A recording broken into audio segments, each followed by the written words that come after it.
Excellent wife, who can find? She is far more precious than jewels. The heart of her husband trusts in her, and he will have no lack of gain. She does him good and not harm all the days of her life. She seeks wool and flax and works with willing hands. She is like the ships of the merchant. She brings her food from afar. She rises while it is yet night and provides food for her household and portions for her maidens. She considers a field and buys it. With the fruit of her hands she plants a vineyard. She dresses herself with strength and makes her arms strong. She perceives that her merchandise is profitable. Her lamp does not go out at night. She puts her hand to the distaff, and her hands hold the spindle. She opens her hand to the poor and reaches out her hands to the needy. She is not afraid of snow for her household, for all her household are clothed in scarlet. She makes bed coverings for herself. Her clothing is fine linen and purple.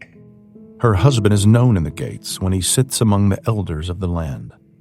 She makes linen garments and sells them. She delivers sashes to the merchant. Strength and dignity are her clothing, and she laughs at the time to come. She opens her mouth with wisdom, and the teaching of kindness is on her tongue. She looks well to the ways of her household and does not eat the bread of idleness. Her children rise up and call her blessed, her husband also, and he praises her. Many women have done excellently, but you surpass them all. Charm is deceitful and beauty is vain, but a woman who fears the Lord is to be praised. Give her of the fruit of her hands, and let her works praise her in the gates. The presence of God and of Christ Jesus, who is to judge the living and the dead, and by his appearing in his kingdom, preach the word, be ready in season and out of season. Reprove, rebuke, and exhort with complete patience and teaching. For the time is coming when people will not endure sound teaching, but having itching ears, they will accumulate for themselves teachers to suit their own passions, and will turn away from listening to the truth and wander off into myths.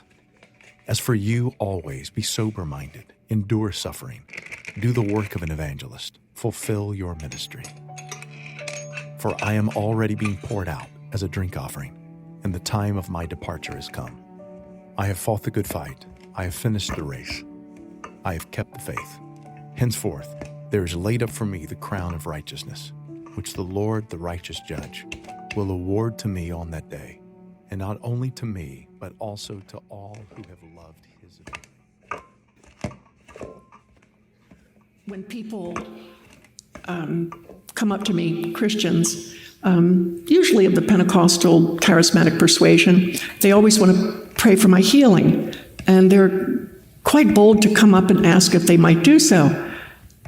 I never say no. Never. Do you want to pray for my healing? Bring it on. But I'll say to them, may I tell you some specifics about which I really, really need prayer for healing? Well, they get so excited. Would you please ask God to get rid of my peevish attitude in the morning when I wake up? And please, I have such a sour disposition when there's too much work on my desk. And you know, I really am a workaholic, so I wish you would pray about, I would just go on and on telling them all the things in my heart that yet need to be uprooted, confessed before God and repented of, and healed. 1 Peter chapter 4 says, therefore, since Christ suffered in his body, arm yourself with this same attitude. Because he who has suffered in his body is done with sin. As a result, he lives for the will of God. And what is God's will?